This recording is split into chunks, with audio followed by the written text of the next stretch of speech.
Premier rendez-vous, Pauline Vrolix. Un après-midi, deux personnalités, une première rencontre toujours singulière en direct sur La Première. Notre premier invité, philosophe, est un des principaux enseignants de la méditation en France et en Suisse. En 2005, il fonde l'école occidentale de méditation, un centre laïque où la pratique est envisagée comme un outil dynamique et jamais dogmatique. Pour lui, méditer veut dire simplement mieux vivre au quotidien. Auteur d'une trentaine de titres, ses derniers ouvrages s'appellent « Foutez-vous la paix et commencez à vivre »,« Sauvez votre peau, devenez narcissique » et le tout dernier, Traité de morale pour triompher des emmerdes. Accessible et stimulante, sa prose est traduite dans plusieurs langues. Également éditeur, il contribue à faire connaître le courant de la psychologie positive en Europe. Notez encore que ce quinquagénaire parisien, amoureux d'art et de poésie, thématise volontiers sur l'émerveillement. Signe distinctif, des lunettes rondes et un certain attrait pour les vêtements de couleur jaune. Notre deuxième invité est un musicien de renommée mondiale dont la langue est le clavier. Originaire de Martigny et de Naples, il habite Moutier quand il n'est pas en voyage aux États-Unis, en France ou en Italie. Comme enfant, il commence le piano à 5 ans. Sérieux, déjà mature et peu enclin à socialiser, il semblerait que l'apprentissage de l'instrument agisse comme un baume à vivre pour le petit garçon d'alors. Aujourd'hui jeune quadragénaire, qualifié de surdoué obstiné par un journaliste du Temps, solitaire par choix et rigoureux par goût, de son propre aveu, il chemine comme un concertiste un peu à part. En 2015, son opus consacré à Haydn et Scarlatti est classé numéro 1 des 10 meilleurs enregistrements classiques par le magazine Forbes, un coup d'accélérateur pour sa carrière. L'année passée, il vernit son 6e album consacré à Haydn et Beethoven et prévoit un 7e opus pour bientôt. Virtuose à l'œil vif, il aime les belles montres et la ponctualité. Notre premier invité est Fabrice Midal, notre deuxième invité est Olivier Cavé. Bienvenue dans Premier Rendez-vous. De 14h à 15h, Premier rendez-vous. Bonjour Olivier Cavé. Bonjour. Bonjour Fabrice Midal. Bonjour. Bienvenue à vous deux. Merci. On va commencer avec qui ? On va commencer avec vous, Fabrice Midal. Racontez-nous un premier rendez-vous qui vous a beaucoup touché, beaucoup marqué. J'avais 21 ans, j'étais étudiant à la Sorbonne en philosophie et je m'ennuyais parce que autant j'avais aimé la philosophie en classe de terminale, où en France on fait un peu de philo, où je trouvais que ça parlait vraiment de notre existence, autant à la Sorbonne je trouvais que c'était devenu très désincarné et j'avais l'impression qu'on m'apprenait un peu du mécano. Et puis on apprenait à comprendre Kant comme si on avait à construire, à déconstruire un mécano. Je voyais plus le rapport avec l'existence. Je trouvais que c'était très abstrait. Puis je trouvais souvent, beaucoup de professeurs que j'avais l'impression qu'ils enseignaient sur Kant ou sur Platon, mais ils auraient pu aussi bien enseigner la production de bananes en Afrique de l'Ouest. Je trouvais que ça manquait un peu de vie. De chair. De chair, de vie, d'engagement. Il y avait quelques exceptions. Et puis un étudiant me parle de méditation. Méditation cartésienne, ça joue un rôle. Alors je me suis dit, oui, je vais aller voir. Et puis, donc il me donne une adresse, et puis je frappe à la porte, donc il me donne l'adresse. J'étais un peu inquiet, je me dis, qu'est-ce que c'est ce truc ? Je vais, puis il y a un neuroscientifique qui s'appelait Francisco Varela, mais je ne savais pas qui c'était, qui m'ouvre la porte, qui me présente la méditation. Et puis après quelques minutes de méditation, je rentre dans une salle et je médite pendant 3/4 d'heure. Et cette rencontre a complètement changé ma vie. Pour la première fois, je me suis senti complètement à la maison. Cette rencontre avec la méditation, je me sentais un peu en exil. Et là, d'un seul coup, j'ai senti, oui, méditer comme manière de rentrer à la maison, de retrouver quelque chose qui fait sens. C'était pas du tout agréable comme expérience, c'était assez difficile. J'étais très tendu, mais ça me semblait très vivant. Et ça a changé tout le sens de tout le reste de ma vie. Alors en fait, Fabrice Midal, si je vous comprends bien, ce premier rendez-vous, c'est un rendez-vous avec la méditation, avec l'acte de méditer, c'est ça ? C'est ça. Et avec aussi ce personnage, parce que j'ai quand même beaucoup de chance que j'ai découvert la méditation avec un neuroscientifique qui avait beaucoup d'exigences et de rigueur, qui avait lui-même appris la méditation aux États-Unis, qui venait d'arriver à Paris, et qui avait... qui était très rigoureux. Pour un philosophe, c'était bien. J'avais pas l'impression de quelque chose d'un peu bizarre. Et là, vous êtes tout à coup très sérieux, Fabrice Midal, parce que vous avez quand même des sourires dans les yeux la plupart du temps, mais vous replongez dans cette expérience, on a l'impression que ça vous... il y a quelque chose de sérieux, ouais, vraiment. Oui, je suis quelqu'un de très sérieux. Bon, très bien. Alors, Fabrice Midal... Je suis quelqu'un de très sérieux, c'est toujours un peu compliqué, parce que c'est quelque chose dont j'ai beaucoup souffert, d'être sérieux. Et au fond, c'est bien que vous mentionnez ça. Ma découverte de la méditation a été quelque chose de très sérieux. J'avais l'impression de trouver quelque chose d'enfin vraiment sérieux. Je trouvais que ça manquait de sérieux. Je trouvais que les études de philo, ça manquait de sérieux. Je trouvais que la vie manquait de sérieux. Et il y a une différence entre se prendre au sérieux et prendre la vie au sérieux. J'essaie de ne pas me prendre au sérieux, mais j'essaie de prendre la vie au sérieux. Et la méditation, ça m'a permis ça. Et je trouvais ça formidable. Merci beaucoup Fabrice Midal pour votre premier rendez-vous avec la méditation. Je me tourne vers vous, Olivier Cavé. Racontez-nous une première rencontre qui vous a beaucoup marqué. Alors, j'ai beaucoup réfléchi et en fait, je vais parler de la première rencontre qui a fait en sorte que toutes les autres rencontres se sont faites. J'avais 7 jours sur le quai de la gare de Martigny en Suisse. J'ai juste rencontré pour la première fois mes parents adoptifs qui m'ont ouvert leurs portes et sans qui j'aurais pas la vie que j'ai aujourd'hui. Donc, pensez bien que c'était le rendez-vous le plus important de ma vie. Je m'en souviens pas, mais merci beaucoup parce que sans eux, je ne serais pas là, je n'aurais pas eu tous les autres rendez-vous qui m'ont construit, en fait, qui je suis. Olivier Cavé, alors cette première rencontre pique un peu ma curiosité. Alors justement, quel est ce début de vie et pourquoi être arrivé à 7 jours comme ça dans les bras de vos parents adoptifs? Alors ça, c'est la loi suisse, j'en ai aucune idée. C'est un tuteur qui amène l'enfant. Oh putain, un tsunami sur la table. C'est l'émission qui commence comme ça, un verre d'eau qui est renversé, mais c'est rigolo. C'est presque un peu peut-être comme, je sais pas, des larmes métaphoriques de joie par rapport à votre rencontre avec vos parents adoptifs, on dira ça comme ça. Bon merci beaucoup Olivier Cavé, j'imagine que c'est encore chargé d'émotions. Absolument. C'est la première fois que j'en parle d'ailleurs. Bon, eh bien merci pour votre confiance. On va passer au speed dating de cette émission, messieurs. Olivier Cavé, je vous donne 2 minutes pour poser absolument toutes les questions que vous voulez à Fabrice Midal. C'est parti, c'est à vous. Bonjour, j'ai une question à vous poser. Bon, je ne m'y connais pas en méditation. J'ai une vision totalement erronée de la méditation. Je lis quelque chose sur vous, mais en fait, vous êtes un révolutionnaire. Oui, c'est vrai. Parce que il se trouve qu'aujourd'hui, quand je raconte ma première expérience de méditation, c'était complètement vivant. Et il se trouve qu'aujourd'hui, vous avez raison, la méditation, ça a l'air niais, ça a l'air d'être zen, soyez calme, soyez détendu, qui est une idée tellement absurde. Parce que quand on est vivant, on peut pas être calme, on peut pas être zen, on peut pas être détendu. Ce qu'il faut, c'est plutôt apprendre à être vivant, à s'ouvrir aux autres, à s'ouvrir au monde, à prendre des risques. Et donc, je suis très étonné que la méditation a fini par signifier je rentre dans ma bulle et je me ferme au monde. Moi, j'ai vraiment l'impression qu'au contraire, méditer, c'est apprendre à mieux écouter. Alors, en plus, quand je parle à un musicien, mais ça, c'est vraiment crucial pour moi. Donc oui, méditer, c'est apprendre à mieux écouter. Et à mieux s'écouter soi-même, je suppose. Au fond, on s'en fout. Moi, je trouve qu'on s'écoute un peu trop. Okay. Qu'on devrait mieux écouter ce qui est. Faut écouter soi-même, mais ça peut vite être un piège de s'écouter soi-même. Donc je dirais, non, méditer, c'est vraiment apprendre à écouter le monde, à écouter les autres, à écouter ce qui se passe. Alors évidemment, si par exemple vous vous sentez très mal, c'est important d'écouter que vous vous sentez très mal, mais c'est pas que vous vous écoutez vous-même. Vous sentez que là, ce qui vous traverse, c'est que vous vous sentez mal, mais c'est lié à une situation. Donc en écoutant, vous écoutez la situation. Et par exemple, quand vous êtes en colère, rien n'est plus idiot que de vouloir se calmer ou de se détendre. Ce qui est important, c'est d'écouter qu'est-ce que la colère vous dit. Et peut-être qu'il y a des raisons pourquoi vous êtes en colère. Et c'est en écoutant ce que la colère vous dit que vous pouvez en faire quelque chose. Et c'est ça qui est au cœur de ce que j'essaye de faire en transmettant la méditation. C'est vraiment un art d'être plus entièrement vivant. Donc être rebelle, c'est de la méditation.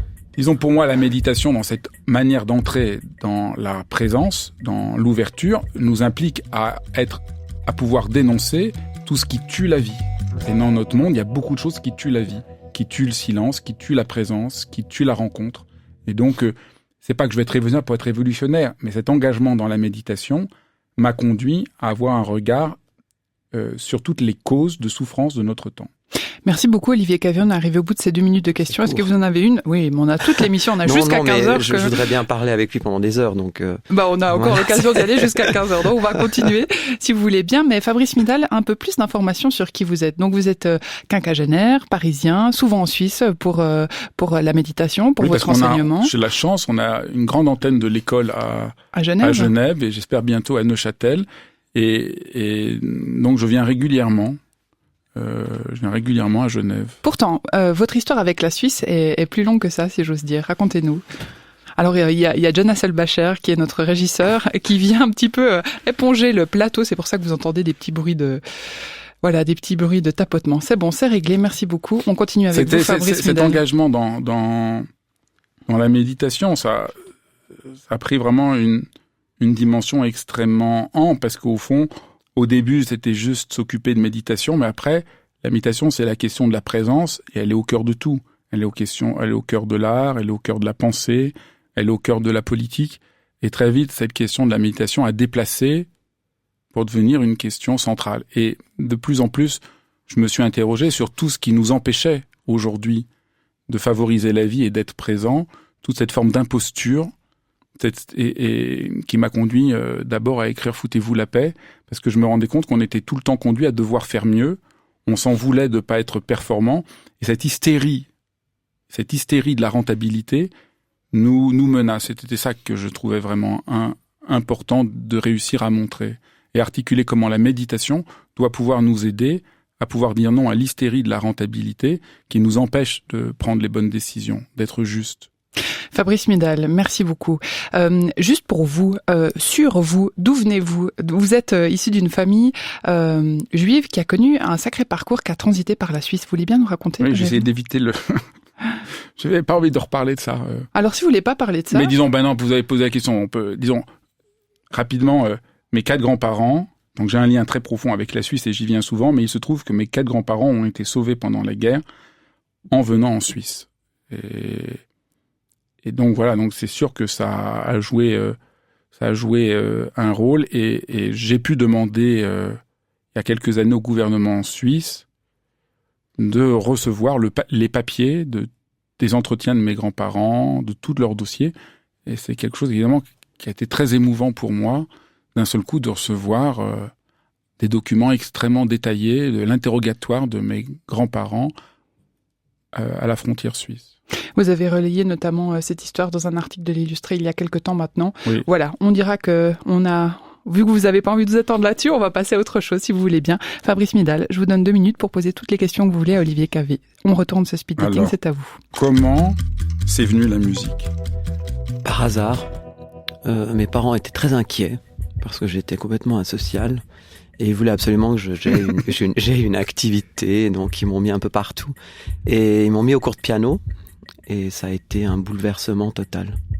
Une évidence, comme si c'était normal. Ça, c'est vraiment incroyable, cette évidence. Moi, je rencontre la méditation, c'est une évidence. Vous rencontrez le piano, c'est une évidence. Absolument. Comme si c'est le piano qui vous avez choisi, c'est pas vous qui avez choisi le piano. Totalement, ouais, totalement.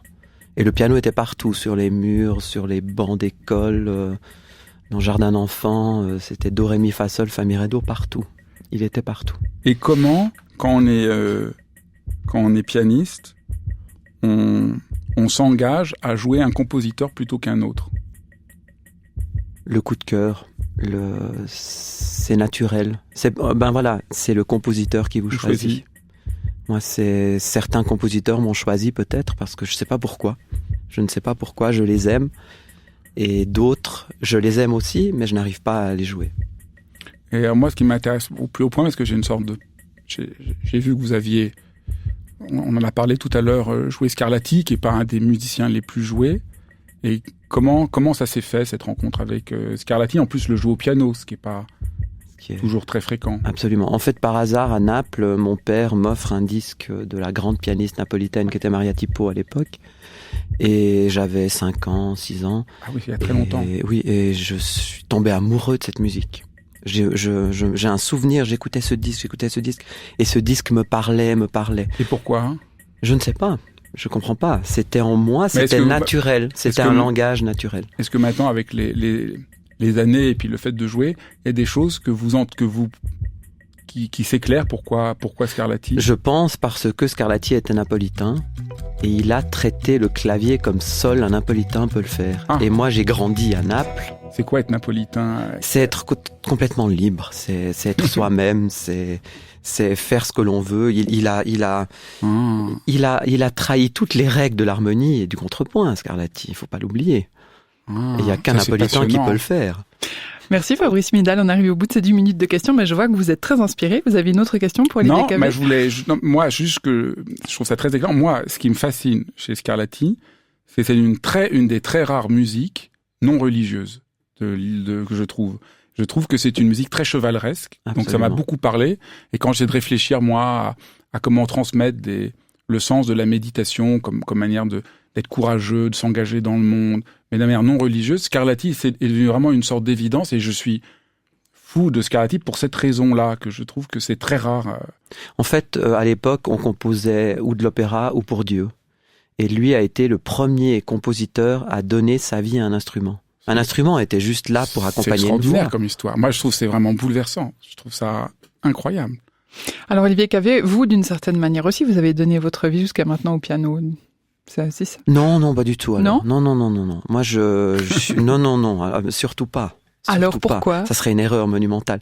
Non, moi, je suis quelqu'un qui vit, qui s'intéresse à plein de choses. Et la musique m'aide à vivre. Voilà, c'est ça. Et je raconte une histoire avec le piano. Ça aurait pu être autre chose. Mais comment ça vous aide à vivre? C'est parce que j'ai besoin de raconter quelque chose. J'ai besoin de raconter quelque chose. Je sais pas pourquoi. Et qu'est-ce que raconte Scarlatti, par exemple, à part Scarlatti raconte la liberté. Vous prenez une partition de Beethoven. On sait exactement ce que Beethoven veut. C'est un simple interprète. Scarlatti écrit des notes. En fait, il improvise. Il n'écrivait pas, il improvisait. Et on peut en faire ce qu'on veut. Prenez une sonate de Scarlatti, vous la jouez lentement. C'est une œuvre. Tout d'un coup, vous dites, je vais la jouer vite, très rapide, très brillante. C'est une autre œuvre. C'est la même. Mais c'est deux œuvres différentes. Ce sont deux œuvres différentes. Beethoven, c'est une sonate. C'est ça. Moi, ce que je trouve vraiment très intéressant, c'est que quand on connaît pas trop la musique, les gens ont l'impression souvent de loin que la musique, c'est esthétique, ça parle du beau. Mais quand on parle pour de bon à quelqu'un qui aime la musique comme vous, il parle que la musique, c'est une expérience de liberté. Je trouve ça, c'est vraiment quelque chose qui est vraiment que je trouve important.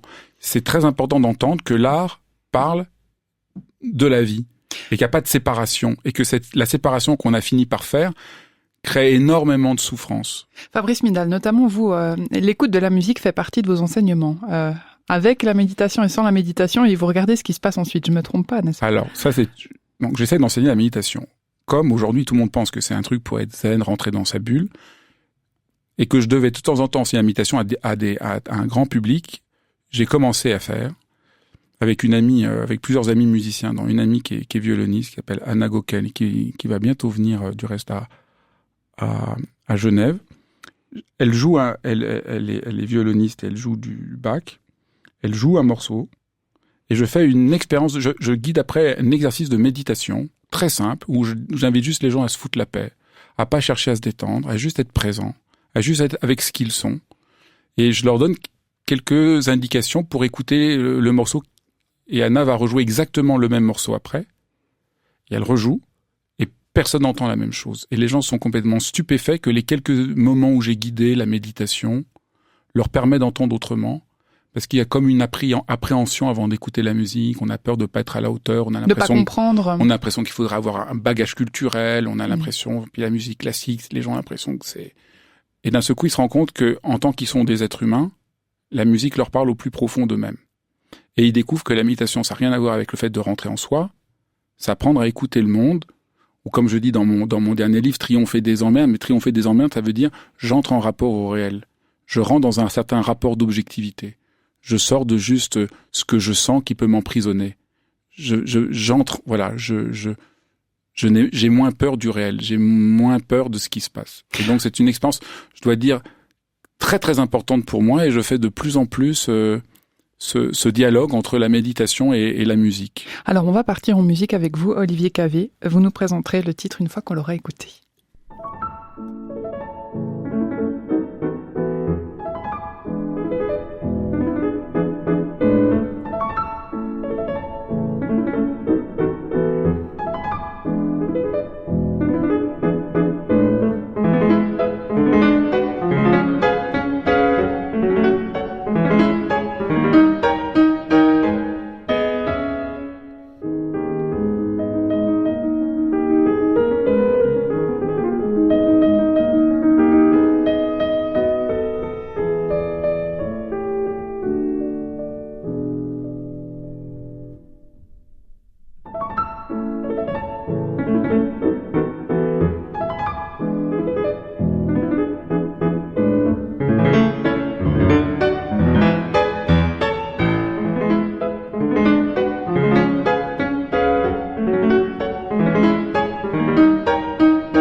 Olivier Cavé sur La Première. Vous écoutez Premier Rendez-vous et aujourd'hui dans l'émission Fabrice Midal, philosophe, maître de méditation, et Olivier Cavé, pianiste, concertiste, virtuose que l'on vient d'écouter.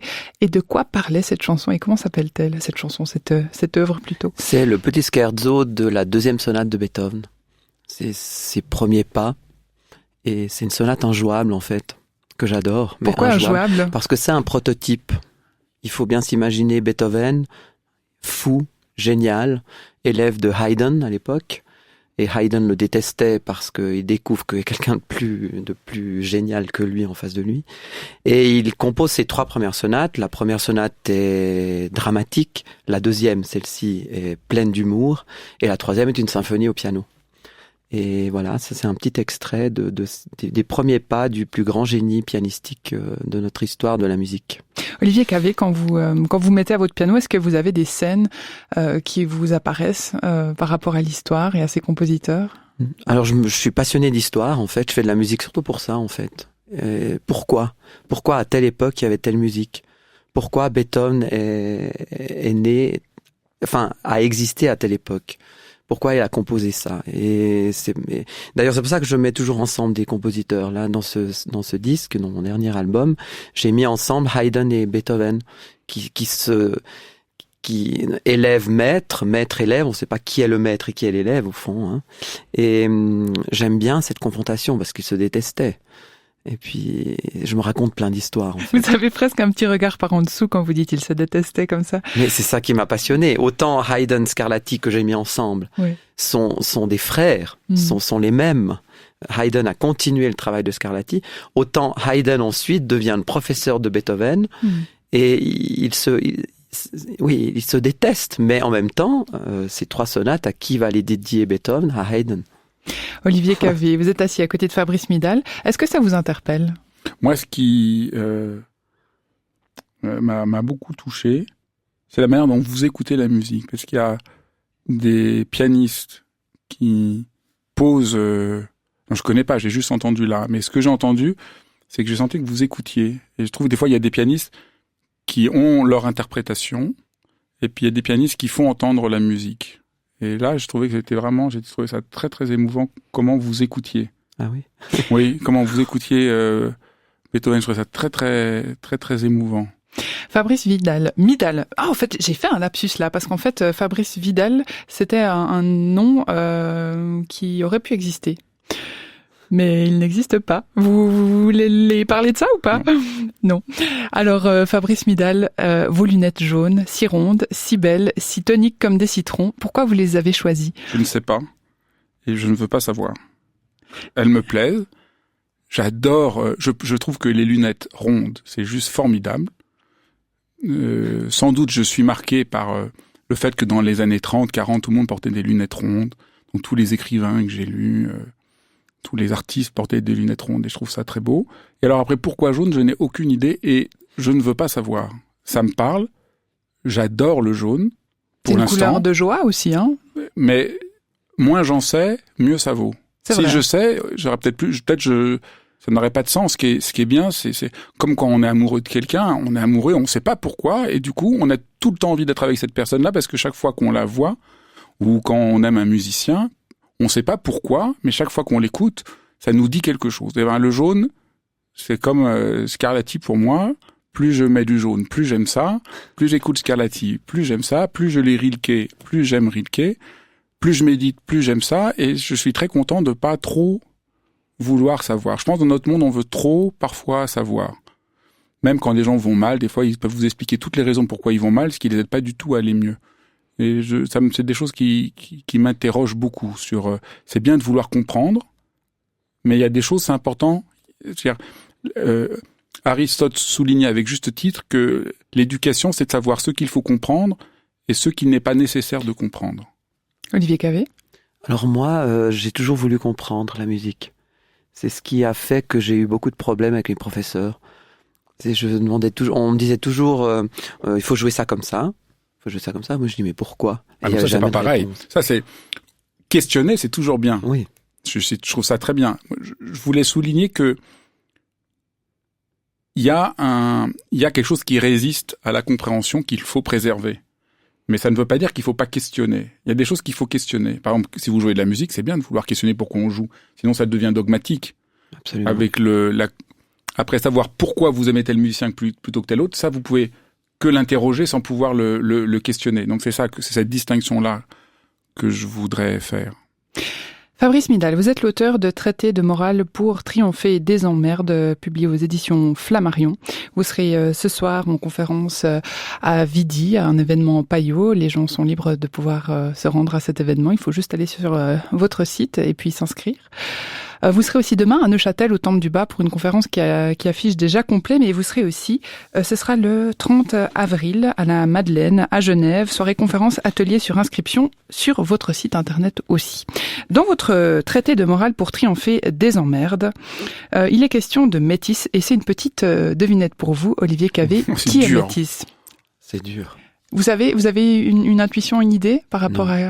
Alors vous allez nous expliquer qui est métis, Fabrice Midal. Métis était une déesse. C'est la déesse d'une certaine forme d'habileté, de pensée. Et ce qui est vraiment passionnant, ce qui est passionnant, c'est que les Grecs racontent que le monde est organisé par les titans, qui sont comme aux titanesques, on entend encore un peu ça, c'est des sortes de géants très puissants qui font la guerre en permanence, et c'est un monde de violence et de chaos. Et ce monde-là va être apaisé par les Olympiens, avec Zeus, Athéna, enfin Poséidon, tous les dieux qu'on connaît, qui sont des dieux qui vont pacifier la violence du monde. Mais la manière dont Zeus, donc le roi des dieux, réussit à apaiser, c'est en avalant Métis, en intégrant Métis, en faisant que la Métis est en lui. Et donc la manière dont la violence... Parce qu'en fait, Métis, c'est la ruse, non ? On comprend mal les mythes parce qu'on comprend les mythes comme un truc que les gens croyaient. Non, mais les mythes nous racontent une expérience humaine. Et l'expérience que nous racontent, c'est pour surmonter le chaos, il faut qu'on intègre Métis, qui est donc la ruse, l'habileté. Et ça, c'est absolument central. Et c'est sûr que votre question est au cœur de mon livre, puisque j'essaye de réhabiliter la ruse, l'habileté, en essayant de montrer que le grand malheur de notre temps, c'est qu'on identifie la ruse à la manipulation, alors que c'est le contraire. La manipulation, c'est vouloir du mal aux autres, essayer de les manipuler contre ce qu'ils veulent, tandis que la ruse, c'est apprendre à respecter l'autre. Par exemple, moi, il y a quelque temps, je devais renégocier mon contrat comme éditeur, et j'y vais, et ça ne marche pas du tout. On me répond non, et je comprends que je suis à côté de la plaque. Et donc j'essaye d'être un peu rusé, et donc j'essaye de comprendre. Donc j'ai une amie qui m'explique que mon truc, j'y suis allé de manière beaucoup trop émotionnelle, et qu'ils sont très gentils, mais mes émotions les intéressent peu. Et donc j'apprends à reformuler en essayant de montrer à l'entreprise l'intérêt qu'elle peut avoir à requalifier mon poste. Et ça marche. Donc on pourrait dire j'ai été rusé. Et la ruse, c'est au lieu de prendre la ligne droite, c'est comprendre que des fois la ligne courbe est nécessaire. Mais en réalité, en étant rusé, j'ai pris en compte l'autre, le besoin de parler leur langage et de les respecter. Et donc la ruse, c'est ça. On comprend très bien que la ruse, la ruse, c'est le renard dans toute l'histoire de l'Occident. C'est Zorro. Zorro, c'est le renard en espagnol. Et on comprend très bien que Zorro n'est pas un manipulateur et un pervers. On comprend que Zorro, au contraire, il avance masqué pour pouvoir mieux agir pour le bien des gens. Eh ben, la ruse, c'est ça. Et quand on est dans une situation difficile, quand on a des emmerdes, c'est important d'être rusé, c'est important d'être habile, c'est important d'avoir cette métisse qui, pour nous, est considérée comme négative, et pour les Grecs, était pensée comme le cœur même de la paix et de l'apaisement. Et alors, quand on est dans une situation de conflit avec quelqu'un qui est très puissant, donc moi j'aime beaucoup la fable de La Fontaine, du lion qui est malade, il invite les animaux en conférence. Le renard se rend compte que les animaux rentrent dans la tanière mais n'en sortent pas. Et il comprend que, en fait, le lion ne pouvant pas les chasser... Il les mange, et donc il y va pas. Donc on voit bien que la ruse, c'est aussi une manière d'être habile avec des gens qui sont plus puissants et avec lesquels le dialogue à part égale n'est pas possible. Ce qui arrive souvent dans la vie. Quand nous ne sommes pas dans un rapport de pure égalité, la ruse est absolument nécessaire. Et elle évite l'affrontement. Au fond, la ruse, c'est comme le judo. Le judo, on n'essaye pas d'écraser l'autre et de le tuer, on essaye de prendre appui sur la force de l'autre pour vaincre sans violence. Et donc la ruse, c'est la meilleure manière d'éviter la violence. Le drame de notre temps, c'est qu'on dit tout le temps il faut être gentil, il faut être dans l'apaisement, il faut être dans le lâcher prise, ce qui me semble complètement abstrait. quand vous avez des emmerdes, les gens m'ont beaucoup posé la question quand j'avais fait « Foutez-vous la paix ». Ils me disent « C'est bien, je me fous la paix. Mais comment je fais demain avec mon patron, avec mon collègue qui me rend la vie impossible, oui, avec mes cette enfants ?» réalité qui est parfois assez triviale, on va dire. Voilà, et ben justement, c'est là que je me suis dit, c'est ça, il faut montrer l'articulation entre le fait qu'on se fout la paix, on écoute mieux le réel, et à partir de là, on peut avoir une certaine habileté qui va nous donner l'allant. Et c'est vrai que de tous les livres que j'écris, c'est celui dont j'ai les retours les plus étonnants, parce que les gens me disent, en lisant le livre, ils ne voient plus du tout les problèmes de la même manière. J'ai quelqu'un qui me racontait qu'il avait un problème majeur avec sa mère, qui chaque fois il appelait, c'était le drame. Et simplement en lisant le livre, il a vu d'autres approches qui l'aident. Et ça, c'est votre chapitre texto à la page 115. Parfois, si des choses sont très difficiles à faire, vous dites vaut mieux envoyer un texto. En l'occurrence, votre ami, c'est ce que vous décrivez dans vos pages, finalement trouve une espèce de manière de fonctionner avec elle en lui envoyant des photos d'arbres en fleurs, etc. Ce qui lui permet de ne pas l'appeler, mais comme ça, ils arrivent à garder un lien, mais souvent, sans se bouffer le nez, si j'ose dire. Oui, et souvent, on pense que si c'est facile, ça compte pas. Et qu'il faut souffrir pour que c'est du... Non. Ce qui compte, c'est qu'est-ce qui donne ses fruits. Qu'est-ce qui va favoriser la vie? Qu'est-ce qui va favoriser la relation? C'est pas qu'on ait souffert. Nous, on a toute une sorte de morale dans laquelle plus je souffre, plus je me sacrifie, mieux ça vaut. Et donc, ça nous inhibe. Et donc, pour triompher des emmerdes, au lieu de vouloir souffrir, de se torturer, de se sacrifier... Trouver le chemin de la facilité aussi. Trouver le chemin qui va être le plus fécond. Et souvent, c'est le chemin de la facilité.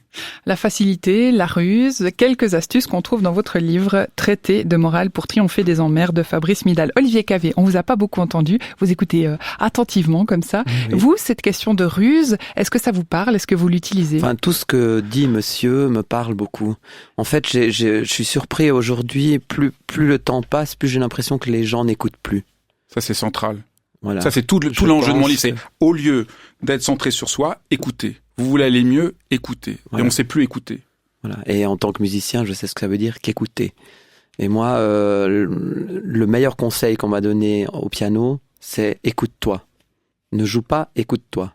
Et c'est comme ça qu'on... Ça veut dire ressentir aussi, non? Ça veut dire passer par le corps. En fait, je vois aussi, j'étais attentive à la manière dont vous vous écoutiez aussi pendant votre dernier titre. Puis vous voyez, c'est vrai que c'était vivant en vous, cette musique. Est-ce que, du coup... Non, mais j'ai une grande angoisse, en fait. Vous trouvez ça très beau, mais en fait, ça m'angoisse terriblement parce que je m'écoute comme si j'avais enregistré et puis que j'étais en studio et il faut corriger les défauts. Il y a une chose qui est frappante de l'écoute, c'est pourquoi c'est difficile d'écouter. C'est que pour écouter, il faut accepter qu'on ne sache pas ce qu'on va entendre. Voilà. C'est pour ça qu'on a du mal aujourd'hui. On veut tellement tout contrôler. On est dans une société qui est tellement obsédée du contrôle que l'idée d'écouter en ne sachant pas ce qu'on va entendre nous panique. Mais si on n'est pas prêt à ça, on ne vit pas.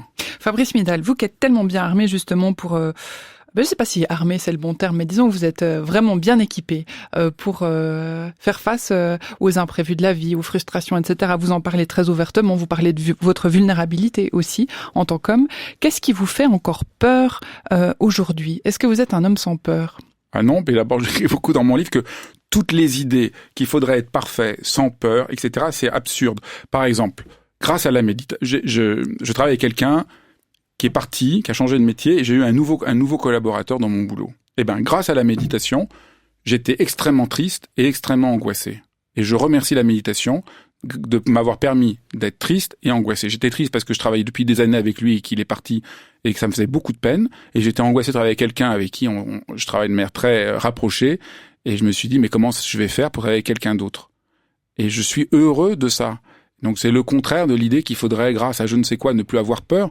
Mais c'est ça qui est intéressant, c'est en même temps, Fabrice Midal, vous avez plus peur parce que vous acceptez la peur. Oui, c'est ça. Quand on accepte la peur, et j'imagine que c'est la même chose dans la musique, si on n'a pas peur avant de jouer, si on croit qu'on sait tout, on joue très mal. On joue très mal. Olivier Cavé, j'aimerais justement revenir sur votre peur à vous. Dans un article au journal Le Temps dernièrement, vous livriez puis vous disiez mais c'est impossible, ce trac que j'ai avant de monter sur scène, je suis pétrifié. Racontez-moi. Ah mais il faut me voir 1 heure avant un concert, c'est terrible. Mes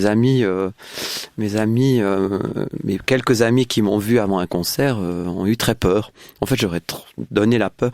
Mais en fait, j'ai besoin de ça parce qu'en fait il y a un tel choc en entrant sur scène et tout disparaît et ça me donne une énergie incroyable. Et les 2 fois où j'ai pas eu peur dans ma vie, c'était des avant un concert, ça s'est mal passé. C'est vrai, ouais.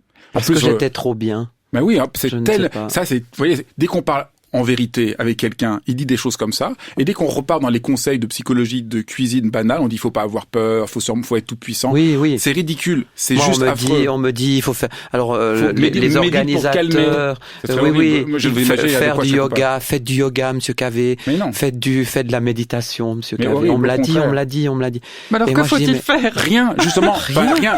Justement, c'est ça. C'est la peur est à la hauteur du risque qu'on prend. Et un vrai pianiste, et moi je l'entendais en vous écoutant, quand vous écoutiez, un vrai pianiste, il ne se retrouve pas tout nu devant avec Beethoven devant les gens, et je veux dire, bien sûr, heureusement qu'on a peur.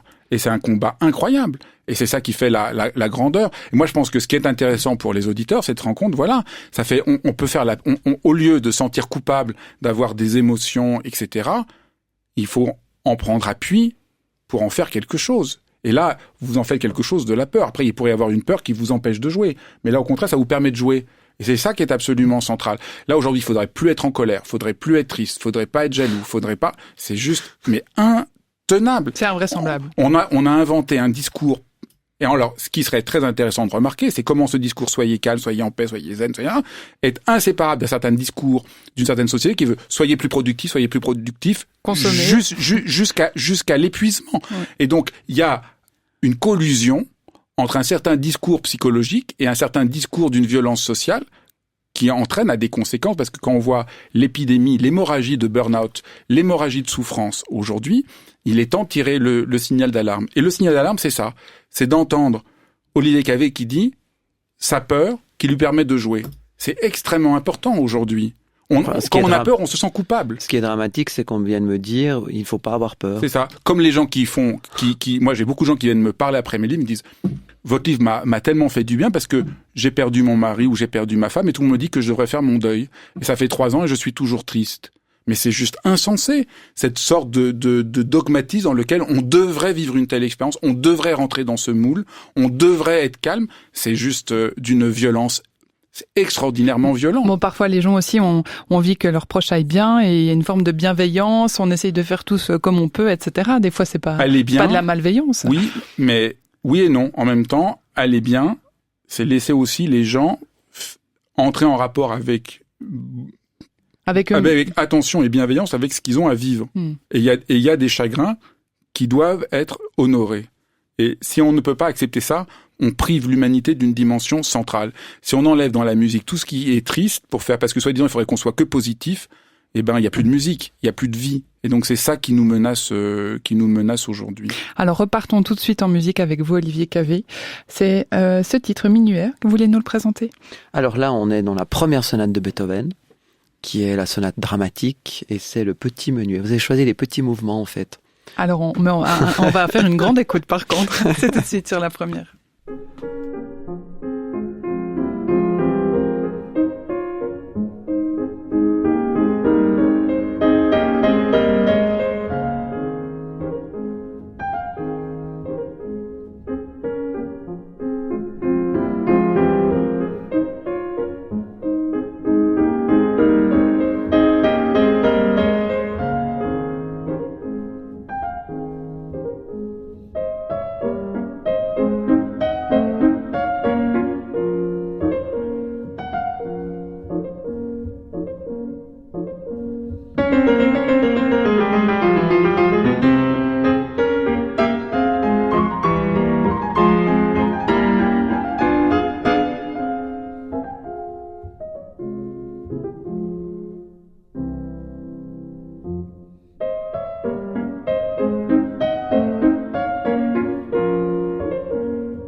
Olivier Cavé sur la première, voilà. Comment ça vous faites, vous réécoutez cette deuxième fois? J'aime pas m'écouter, en fait. Vous l'avez dit tout à l'heure, mais là, c'était un petit peu plus doux que la première fois, il me semble. On a discuté un peu. On a discuté Scarlatti pendant Beethoven. Vous êtes assis à côté de Fabrice Midal, très absorbé par son smartphone. Il achète en direct votre disque de Scarlatti, voilà. ce dont vous parliez pendant... Ça y est, c'est fait. Voilà. Bon, chers invités, dans Premier Rendez-vous, les invités amènent des objets qui vous tiennent à cœur et qui vous racontent un peu. Alors, on commence avec qui, messieurs? Qui veut commencer? Ok, alors moi. Olivier Cavé, qu'est-ce que vous avez amené comme objet? Alors, j'ai été bouleversé lorsque j'ai visité la première manufacture d'horlogerie dans ma région d'adoption, qui est le Jura bernois. Et le Jura. Et j'ai découvert donc cet art qu'est l'horlogerie. Et j'ai amené une montre qui est une Reverso de 1932. Donc, c'est le premier modèle de Reverso. Et en fait, pourquoi, vous me direz, donc c'est pas du tout bling bling ce que je suis en train de faire. Vous voulez me la passer ou c'est trop précieux? Non, allez-y. D'accord, merci. Et c'est un premier modèle, en fait. C'est très, très rare. Et en plus, ce qui est très rare dans cette montre, c'est que le cadran est à chiffre romain. Donc, c'est très, très, très rare comme modèle. Je l'ai trouvé chez un antiquaire en Californie. Et en fait, je me suis totalement retrouvé dans l'horlogerie parce que, en fait, on essaie d'atteindre la perfection, mais on ne l'atteindra jamais. C'est ça qui est excitant quand même.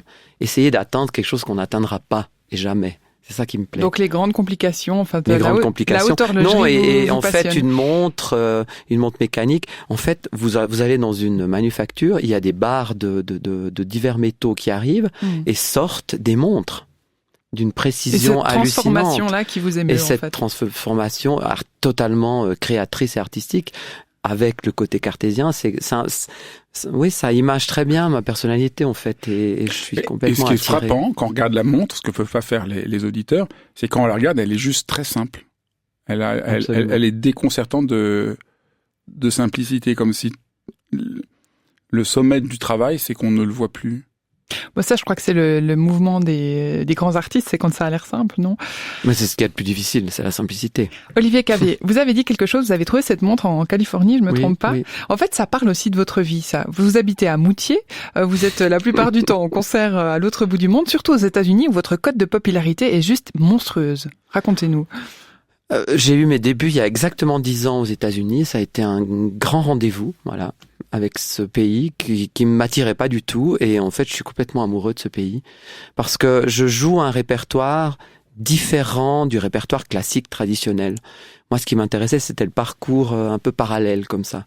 Alors, c'est Bach, Mozart, Beethoven. Moi, j'ai fait Scarlatti, Clementi pour arriver ensuite à Mozart et Beethoven.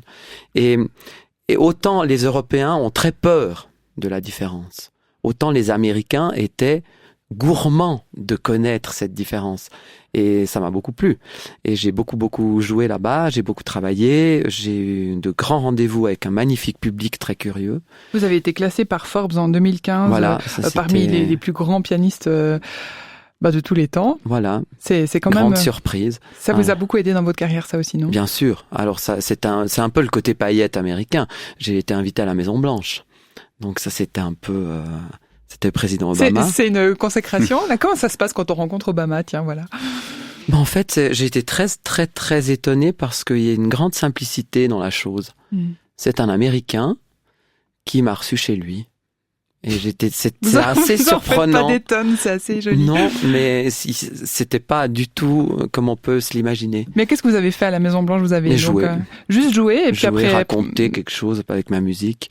Et je suis très ravi, j'ai donné l'amour de Scarlatti à la famille Obama. Donc. Mais ça s'est passé comment? Vous pouvez nous décrire ce moment ou pas?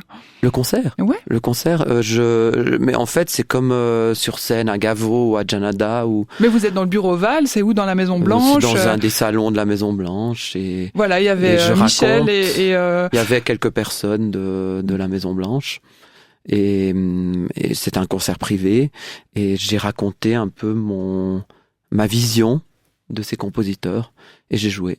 Et vous qui êtes plutôt traqueux comme ça s'est passé tout seul pour vous? Non, je suis traqueux avant. Une fois que je suis sur scène, j'arrête plus de parler, et puis je parle trop, et puis je joue trop.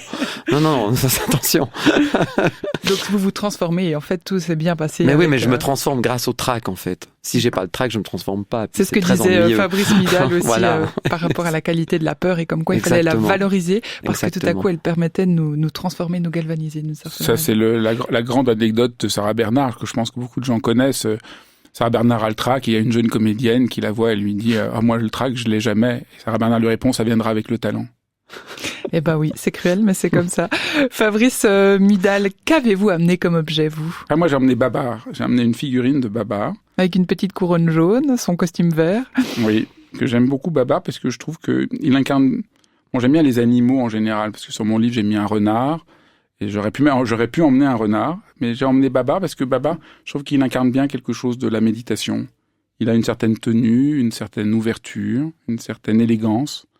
Et je trouve, pour moi, ça a toujours été une certaine image de la méditation. Une forme de simplicité, et puis aussi quelque chose d'enfantin. Oui, j'aime beaucoup les mythes, les contes. Voilà, ce côté très, très ancré. Parce que je trouve que les gens me disent des fois que c'est parce qu'il y a un côté un peu enfantin, mais moi je trouve que nous sommes enfantins par rapport aux contes et aux histoires, qu'on est très naïfs, que nous vivons dans un monde extrêmement naïf, que les hommes politiques sont très naïfs. Il y a le bien, il y a le mal, ils ont raison, etc. Quand on lit les contes, par exemple l'histoire de Babar, c'est beaucoup plus complexe, c'est beaucoup plus ambivalent. Les parents de Babar sont tués par un chasseur, il est recueilli par la vieille dame, donc il y a quelque chose qui est beaucoup plus...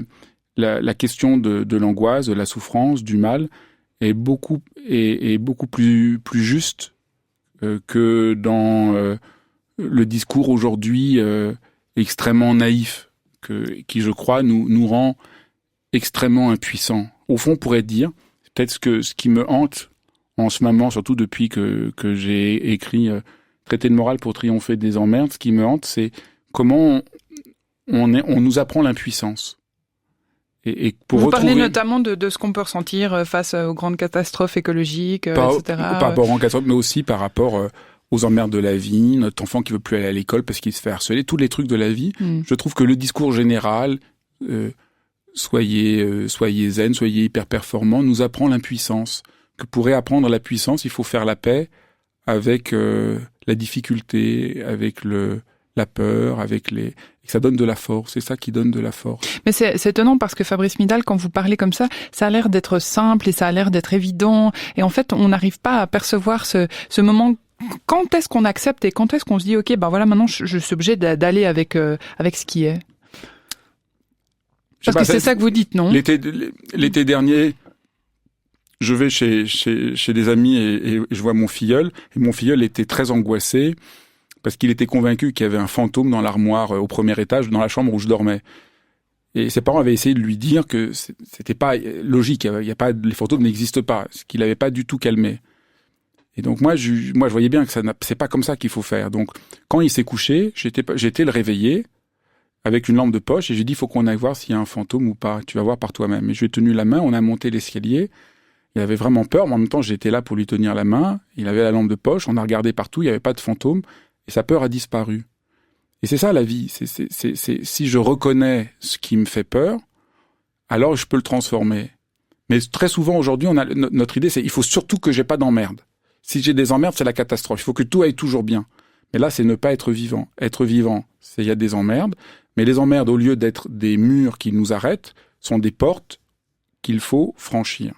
Et peut-être une des grandes leçons que j'essaye de présenter dans mon livre, c'est quand il y a une porte fermée, il faut frapper à la porte. Et quand on vous ouvre pas, il faut poser des questions pourquoi on vous ouvre pas. Et ça, c'est vraiment central. Et vous voyez, si je raconte encore des histoires de mythes, un des autres grands mythes de la société occidentale, c'est Perceval. Perceval, c'est le héros du Moyen-Âge, tout puissant, pas tout puissant, mais valeureux, extraordinaire. Il est invité dans une demeure où il voit un roi qui souffre et il ne pose pas de questions. Et on lui dit après, si tu avais posé une question à ce moment-là, tu aurais pu mettre fin au malheur qui ronge le pays. Et toucher le Graal. Mais tu n'as pas posé de questions. Et ne pas poser de questions, on a l'impression que c'est bien, non. Ne pas poser de questions, c'est au fond ne pas avoir assez d'intérêt pour le monde. Mais nous, on n'ose pas. Il faut oser poser des questions et les portes vont s'ouvrir. Souvent, les portes s'ouvrent. Et c'est ça que je voudrais essayer de montrer. Fabrice Midal, vous donnez des séminaires, des cours. Les auditeurs et auditrices qui sont intéressés peuvent venir vous rejoindre, notamment le 30 avril à Genève, dans un atelier où il reste de la place, je crois. Oui, et là, je vais essayer à la fois de présenter le renversement que j'essaye de développer, et aussi de montrer comment la méditation peut nous aider concrètement dans la vie. Je voudrais vraiment faire des exercices pour montrer, non, méditer, c'est pas se calmer, méditer, c'est triompher des emmerdes, c'est rentrer dans la vie, c'est rentrer en rapport au monde. Alors, les personnes intéressées peuvent venir juste telles qu'elles sont. Il n'y a pas besoin de venir avec un autre bagage que ce que l'on est. Non, il n'y a pas besoin de savoir méditer. C'est ouvert à tout le monde et j'essaie d'être le plus pédagogique possible. Voilà, c'est pour vous, Fabrice Midal. Vous êtes aussi ce soir en conférence pour présenter votre livre Triompher des emmerdes. Ce sera à Vidy, à Lausanne. C'est à 19h si je ne me trompe pas. Et puis de votre côté, Olivier Cavé, vous serez en concert le 28 mars du côté de la Fondation Gianada. C'est correct? Voilà, retour aux sources. Retour aux sources. Où j'ai grandi, où j'ai connu mes premières émotions pianistiques. Qui est la maison, la Fondation Pierre Gianada, c'est chez moi. Vous avez fait votre premier concert à 14 ans. Absolument. Magnifique. Enfin non, j'ai joué la première fois en public là, mais je devais avoir 6 ou 7 ans. Incroyable. Mais le premier vrai concert. Qu'est-ce que vous allez jouer? Je vais jouer un très très beau programme que j'aime beaucoup. Première partie comique, Mozart, Haydn, Scarlatti. Et deuxième partie dramatique avec la première et dernière sonate de Beethoven. Alors, Fabrice Midal, on vous y retrouvera, c'est ça? J'aimerais bien. Merci beaucoup en tout cas d'être venu dans cette émission à la rencontre d'Olivier Cavé. Merci aussi à vous, Olivier Cavé, d'être venu à la rencontre de Fabrice Midal. Merci beaucoup à vous deux. Bonjour Lucas Torrent. Bonjour Pauline, aujourd'hui à l'abordage avec notre reportage, on visite un lieu à Alger, la place des Martyrs. Ça va être plutôt quel genre de couleur et tonalité? Ça va être une place qui a beaucoup changé parce que maintenant il y a un métro, il y a moins de bruit, mais on va surtout rencontrer plein d'Algérois, comme on dit. Alors c'est parti, c'est après le Flash Info de 15h. Merci beaucoup Lucas Torrent. Merci aussi à John Hasselbacher en régie aujourd'hui qui assumait la réalisation de cette émission. Les choix musicaux sont signés Jean-Baptiste Roumins, notre attaché de production. C'est Marilyn Regard. Si vous voulez nous écrire un petit mot, une seule adresse, rdv@rts.ch. Pour découvrir la photo de nos invités, rts.ch/rdv. Il est 15h sur la première. Belle fin de journée à vous et à demain. Au revoir.